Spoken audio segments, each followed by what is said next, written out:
Hello and welcome to another episode of Streaming Without a Paddle. I'm Andrew. And I am Ted Theodore Logan. That's a Bill and Ted reference. Oh, okay. I'm Ted Welch. I'm not there. All right. This week, Ted and I took on the Netflix series, original series, Yep. No Good Deed, starring Ray Romano, Lisa Kudrow, Linda Cardellini. Sorry, I don't understand. What was that? Siri, stop. I don't know why it's... What's your phone? No, it's this. I got it, though. I stopped. But that went off too. That's weird. It's live radio, baby. Part of the show. Part of the show. Linda Cardellini, Luke Wilson, Abby Jacobson, Poppy Lou, Denis Leary, and Matt Rogers, O-T, I can't even go there. I can't. Don't worry about it. Fagbenle? I think so. Teyonah Parris. Anyway, it's a series. The episodes run about 30. Well, no. About 45. About 45 minutes. Yeah. Let's be real. It's a movie they cut up. It's a 4.5-hour movie. I got that confused. My wife and I were watching that Ted Danson series, which is also Good an Place? original. No, it's his new one where he's undercover at a nursing home, and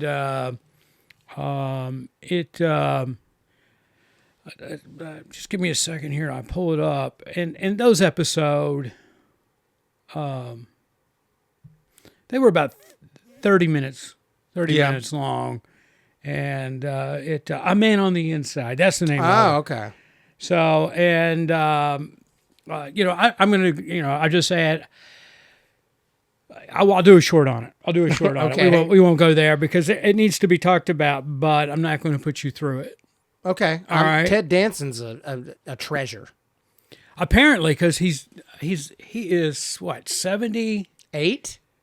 He's up there. He's up there, and when you find out Kelsey Grammer was like the youngest of all those people, you're like, well, that's crazy because he seemed like older. 77, yeah, he's up there, and he's nonstop. He's now got this series, and he just came off of The Good Life. How old is Woody Harrelson? And I don't know. Got to be 65 then. Well, we're all getting up there. It's painful, and that's what the series is about. It's painful. Yes, because it's about old people. Anyway, No Good Deed. So, it is. They call it a dark comedy. Yeah, I'm going to come out and say it, Ted. In my lifetime, I have had a hard time understanding what a dark comedy really is or should be. And I think this series, if you want to know, if you're on the fence, you don't understand what a dark comedy is, this is probably the quintessential example of what a dark comedy is. Yeah, I mean, dead on the head. I feel like it's kind of like a horror comedy in the sense of really hard to do well. Don't you think? Like Shaun of the Dead is a really good horror comedy, right? But like, there's a lot of them that just miss. I've never understood it. Well, dark comedy's hard, but I think this really hit the dark comedy. This really explained to me what a dark comedy should be. I mean, I have struggled my entire life with trying to understand a dark comedy, and it gave me a little perspective, maybe on The Bear as being a dark comedy, but I don't think it's anywhere The near Bear it. is a drama. It is a drama. I don't understand this. They just want and he just won. That's silly. For acting. He's great. They're great. Everybody on it's great. Yeah, I'm here, and I'm going to have to go back and do my fact checking on this. When I saw that he won, I did the Golden Globes in reruns because it was Sunday night and the football was on, and the Packers were playing. And so we had to watch the games. But anyway, so I went back and I watched it. But I have to go back and check. There's 3 seasons of The Bear, right? Yeah. But this is the 4th Golden Globe that they were nominated for. How's that work? Show me the math. I've only watched 2 episodes of The Bear, and the first one was so much. I was just like, hey. I remember working in kitchens, and I remember I remember working at Logan's Roadhouse, and the guys in the kitchen were just so intense. Right. And that's a Logan's Roadhouse. Yeah. So, when they're so intense about that, it was, the first episode was too much. Then I obviously watched the Thanksgiving episode that everybody's like, this is the best thing ever. And I was like, that's pretty good. It was really good. And just real quick, I don't think it's a comedy, and I hate it. It aggravates me. We've talked about it before, that it is even nominated in that category. Yeah. I mean, it really ticks me off. But I couldn't equate. I mean, I just didn't. I don't understand, because I think this No Good Deed is the quintessential example of what a dark comedy should be, and it finally, watching this, made me kind of understand what I think a dark comedy is. Mm-hmm. And then I immediately went to, my thought process was on The Bear. And I was like, no, it doesn't check all the boxes. It still doesn't check all the boxes. And if you think it checks all the boxes, it's a horrible dark comedy. It is. It's horrible. But anyway, I'm not saying the series is horrible. It's a very good drama. I agree. But I am going to say that it's a horrible dark comedy, if that's what they're going for. Yeah. All right, let's get back to this. Ted, you want to do a synopsis on? I'm going to read the synopsis. Okay, because it'd be, for me to try to explain it would be difficult. Well, and we try not to be a spoiler here. It's going to be hard. It's one of these series. It's kind of a whodunit, and you don't really fully understand because of, Hollywood magic, movie magic, whatever you want to call it, until the very last episode. Yes, and that's what we don't want to ruin. No, we don't. And I want to say kudos to Netflix. I love when they drop the whole season at one time. Just get on it, do it, go for it. And that's what Netflix did. You can look it up, how many episodes of No Good Deed, and they're all released December 19th. All 8 of them. Boom. Yep. Done. Go for it. Here's the synopsis. It tells the story of 3 very different families trying to buy the very same 1920s Spanish-style villa that they think will solve all their problems. It is a lesbian couple who's trying to have a baby, but can't make it happen through, I guess, in vitro. Through in vitro, and they really want the house because they think that'll fix that. It is a young black couple who he is a writer who sold 1 book, and she's pregnant, about to have a baby, and his mother is with them, and they think it'll solve his next book and making his next book, and it'll solve all their problems. And then it is the neighbors who live across the street. He is a former soap star that brought a gun to set and went nuts and now can't get hired to do anything, which I laughed so hard when he started talking about how he played a blind chef and he started cutting the cake, and he goes, you see how I'm not looking? I'm not looking. You see, that's what it is. Right there. I laughed so hard at his understated play right there. Yeah. And his wife, who is clearly just fame wanting to be... Oh, she's a gold digger. Gold digger. I was going to say fame effort. Well, we find out, in the movie that she's literally a gold digger. I'm not going to go into that. Don't give it away. No, because that's what makes this, or explain to me that this was actually a... explain to me what this was. This was actually a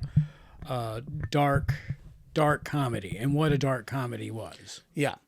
And then there's other characters, the People's House, it's really hard to explain without, I don't want to give anything.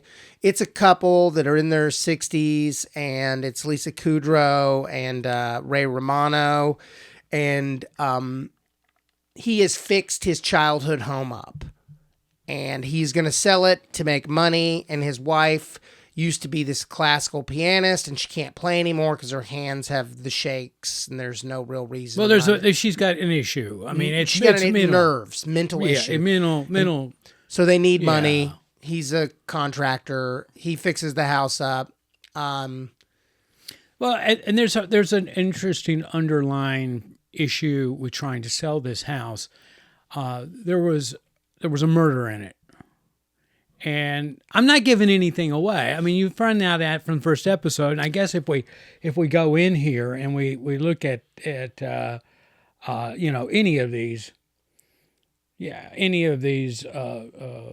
synopsis of it, we'll find out that there was a murder in it. Do you want to say what the murder was? So you find out. No, I don't. That's episode 2. I don't. Yeah, I know. I'm just going to say that there's a murder in it, and Ray Romano and Lisa Kudrow, who play the owners of the home, they purposefully waited 3 years before they put the house on the market because I guess in California the rule is if somebody dies in the house, you got to disclose that when you sell it. Except the statute of limitation runs out in like 3 years, which is crazy. So there was, 3 years. I guess they figured that the spirits have all moved on. They have saged this house. Yeah, right. Exactly. This house has been cleansed. That's right. What was that little lady in Poltergeist? Zelda Rubinstein. That was her name. Okay. Remember her? Yeah. She was also in 16 Candles. Yeah. She was so great. Great actress. Yeah. Yeah, she was. So anyway, they purposefully waited 3 years, but one of the couples that Ted was referencing, which was the actor played by Luke Wilson, brilliant performance, by the way. Love Luke. I mean, if I'm casting and they say you get your choice of Wilson brothers, it's Luke. Luke. Or Owen, it's Luke every time, and twice on Sunday. Sorry, Owen. I told Paige, Luke Wilson, Paige is my wife. I told her, I said, Luke Wilson is so effortless in this role. Because he's just effortless. Everything he does is hilarious, but also like grounded.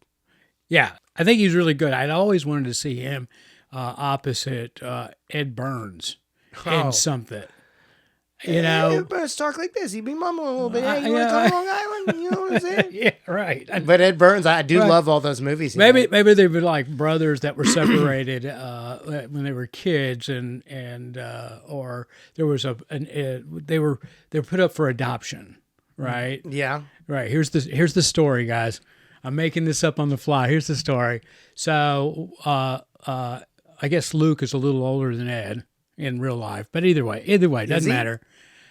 They're brothers, they're siblings, not twins or any of that, but they're siblings, and I guess they could be, twins, just not fraternal twins. But anyway, and there's a screw up at the adoption agency, right? And the boys are supposed to be adopted together because they're blood brothers. Okay, all right, but there's a screw up. And they allow the adoption of these kids to go as individuals, right? So Ed Burns is adopted by a family that subsequently, and we're talking young, when they're like, 1, 2 years old, not really talking, right? Yeah. And so Ed is adopted by a family who ends up moving to Boston. So hence his accent. And Luke stays wherever, L.A., wherever it is, the mess up, Yeah. Kentucky. Oh, man. Yeah, I mean, I'm just saying. Yeah, that's a good show. That's a good movie. It would be. So they discover they have each other as brothers. They're siblings, and they find each other. Maybe Luke's character, who stays in Kentucky, right, discovers somehow, we'll plot twist it, and he discovers he's got a brother and goes and searches out Ed. Okay. Ed's character. There you go. Ed Burns is actually 4 years older. Okay, all right, that'll work. I mean, that'll work. Either one, it doesn't matter. Maybe, and that makes more sense. Yeah. The little brother looking for his big brother because, he's like, I have this memory or something. I don't know. But anyway, let's get back to this. Luke Wilson's I enjoy great. your pitch meeting, though. You're having a pitch meeting in here. I love it when this happens. I do. I mean, you're like, I got an idea. Here we go. Yeah. So anyway, and And let's just say Denis Leary's in this, and he plays Ray Romano's brother, older brother. Who's been to jail, has drug problems. Yeah, exactly. I felt like he was underutilized. Here's the thing about Denis Leary, and I say this with the utmost respect. He needs to fire his stylist. Because that dark black hair couldn't have made him look older. That hair job is just, that dye job is just, what is, Dennis, what's your natural hair now? It was blonde back in the day. I was going to say, I mean, and then in this series, it was very brown. It was almost black. It was black. He's got another series coming out on Fox now called Dutch. It's brown? It's brown. Right. Here's the deal. And I say this with the utmost respect. It's caramel brown, too. Yeah. Here's the thing with hair dye. Just own it, guys. If you want to put a little gray away shampoo where it reduces it till you get older, that's fine. Reduce it. But like, once you hit 60, it's time to let it happen. Just let it go. I mean, yeah. Ray Romano has enough dye in his hair and beard to just. Yeah, it was another one too there. But his stylist did a much better job than Leary's. Well, his natural hair is black, so you dyeing your hair. But it also looks weird. There's no human being that's in their late 60s, mid 60s to late 60s that their hair isn't gray. That's what weirds me out. Yeah, my hair is gray. I mean, there's no question. Yeah. I've got a gray suit, and I don't wear it for the fact that it looks like I'm wearing a bodysuit. Gray thing. I have a little bit of gray hair up top, which Andrew called me out about a couple months ago. He was like, "No, I see some speckles." But well, you got married. Yeah, that's true. But my facial hair right on this chin right here, this chin is pretty gray, and I have an audition today, and I had to put a little just for men on the bottom. The top is fine. But right here, at the chinny chin is just gray as gray can be. And I mean, that's funny. I had to. It's for a 35-year-old. I was like, I can't have gray chinny chin hair. Well, I've recently been inspired by Joe Burrows, the quarterback for the Cincinnati Bengals. He's frosted the tips of his hair. You should do that. That's what I'm thinking. If you did that, I'm thinking. I'm so gray that I'm almost white now. Blonde. I've always wanted to be a blonde. Like Guy Fieri. I mean, I want without the roots. Yeah. I mean, do you remember when Stallone did like that in the early 2000s when he was like, not even that, like when I think the Expendables, the first Expendables, he had like blonde. Jet black hair. Oh. And it's like, you are 70 years old. Yeah, what are you doing? Oh, I know. Guys, the vanity. Anyway, Ted, let's get to some thoughts on this series and put a number on it. And I'm just guessing, though, this is going to be a one-off. Yeah. I mean, there's not going to be a season 2. I think it was a movie. You think it was a movie? No, I just think it was a big, long movie. 8-hour movie? Well, I'm not saying it was a... Because there were 8 episodes, right? Or 10? Right, I'm just saying it seemed like a movie. Yeah. And I was in it. I got some thoughts. Yeah. I thought that the script... Liz Feldman, who created it, wonderful. Never could put my finger on where it was at. Was very into it. I thought Denis Leary was underutilized. I mean, like, his character had a couple good scenes, but like, Denis Leary's good. Like, yeah. Let him fly. I thought overall the cast was really great. Yeah. Abby Jacobson from Broad City, who I enjoy thoroughly. Her character had some on my nerves, like a little forceful tendencies in a couple scenes. Yeah. But that's okay. That was her character. The mom. Let's see if I'm correct on this. Yeah, Anna Maria Horsford, who's been in everything. Like everything. Friday. I mean, Amen. She was in Amen. She's been in everything. She was wonderful. Yeah, she was. Everybody's wonderful. She stuck out to me. Luke Wilson stuck out to me. Linda Cardellini was great. Yeah. Lisa Kudrow just crushes it. And also Ray Romano, not an actor, crushes it. Yeah.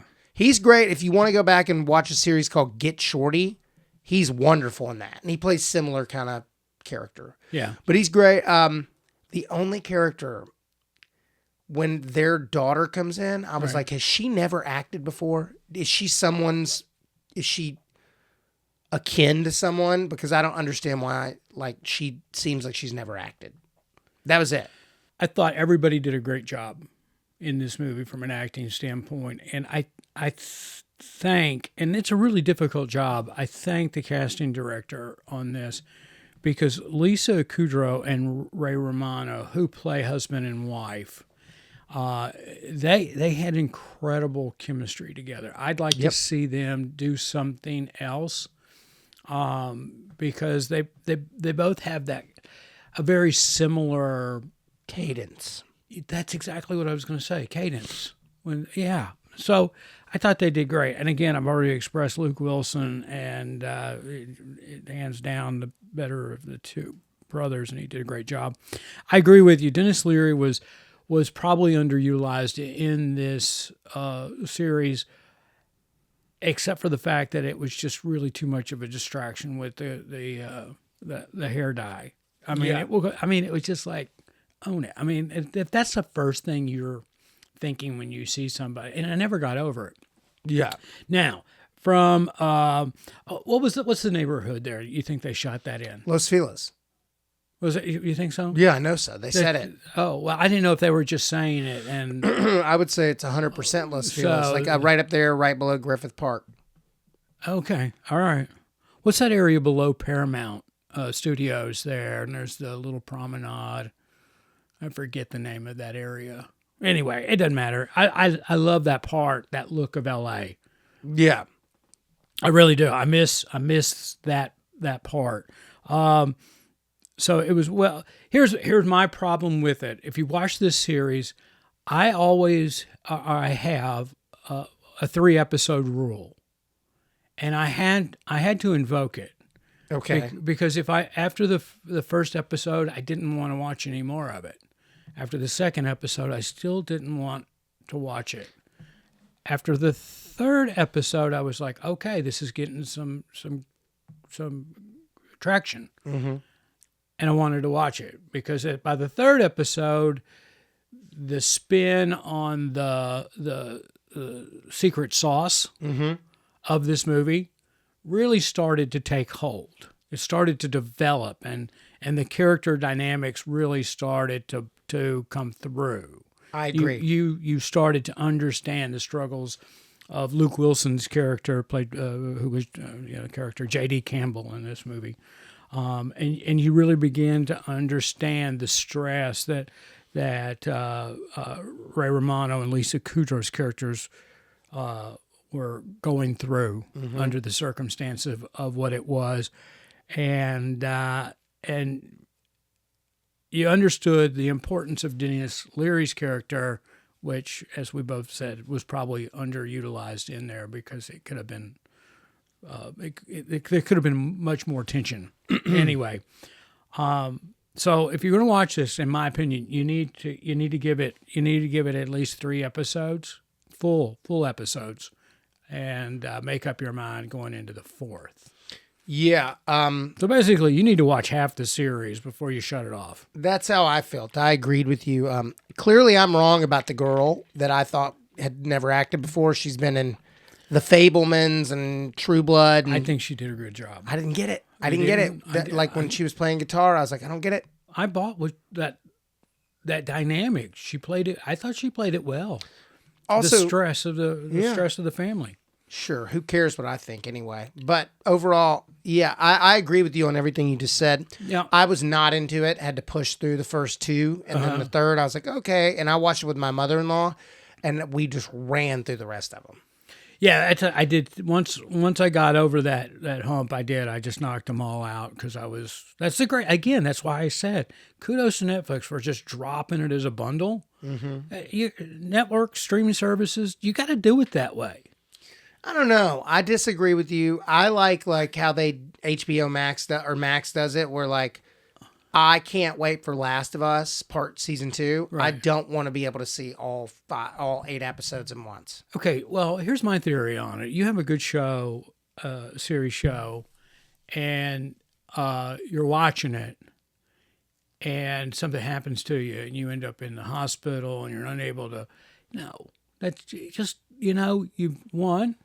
All right, you could potentially go to your grave, not knowing what happened in that series. Not that it's going to matter. I mean, Yeah. you get Into to the eternal you get void. you get to the pearly gates, and your question to St. Peter is, "You guys got Hulu?"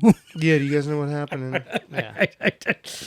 I'm at episode 6 of 8. I need to figure it out. I mean, it's good. I need to.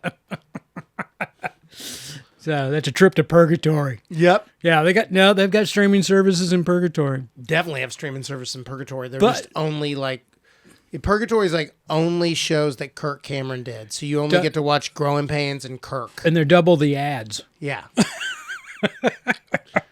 Anyway, yeah, you got to get over the series or get over the halfway mark in this series to actually appreciate it, in my opinion. And once you do that, and that's where I'm going. Here's my score. You ready? Yep. All right. I am giving the first 3 episodes a 3.8. Okay. But I'm giving the last 5 episodes, 4 through 8. I'm giving them a 7.7. Okay. That's where I'm just jumping right in. I want to preference that it's hard to deal with on the front end, but once you get going, it's good. Okay, so what's your overall? Well, no, I think you have to break it down. I think the first 3 episodes are 3.8, and the last 5 episodes are a 7.7. Because they're 2 different elements there. They're 2 different animals, same show, but they hit a stride. And the chemistry just started to work, and they understood each other, and the timing and the pacing, it just got better in the last 5 episodes. I think the last 5 were more like an 8-1 to me. And I think the first 3 were about what you said. Okay. So I'm going to give it a little bit higher score than you. I'm going to probably give it a 7.4 total. Like if I were to average it out. Yeah. The first episode is the hardest one to get through. Oh, yeah. Well, I thought the first 3 were pretty hard, to be honest. I mean, that's what I'm giving them, a 3.8 on that. But once you hit it, and because you figure by the 4th episode, they've picked up the pace of the writing, and there seems to be more of a time crunch of letting things unfold. And so, you spend the first 3 episodes winding up this machine, and by the time you get to the 4th episode, they've let the propeller go, and the rubber band is just spinning. So, Yeah. all right, that's where I'm at. Yeah, I agree. All right. Whew. Here we go. Let's go. Let's do it. Watch the show. Watch it. It's good. I wish I could tell you just start with episode 4, but you need the first 3 to get understanding. That's the thing. You can't skip any of them. No, you can't. You can't. Anyway, everybody, we appreciate you as listeners. Again, welcome to the new year. From Streaming Without a Paddle, I'm Andrew. And I'm Ted. Let's get streaming. That's like, let's go to the movies. Right. Yeah, thank you. You're welcome. I like that.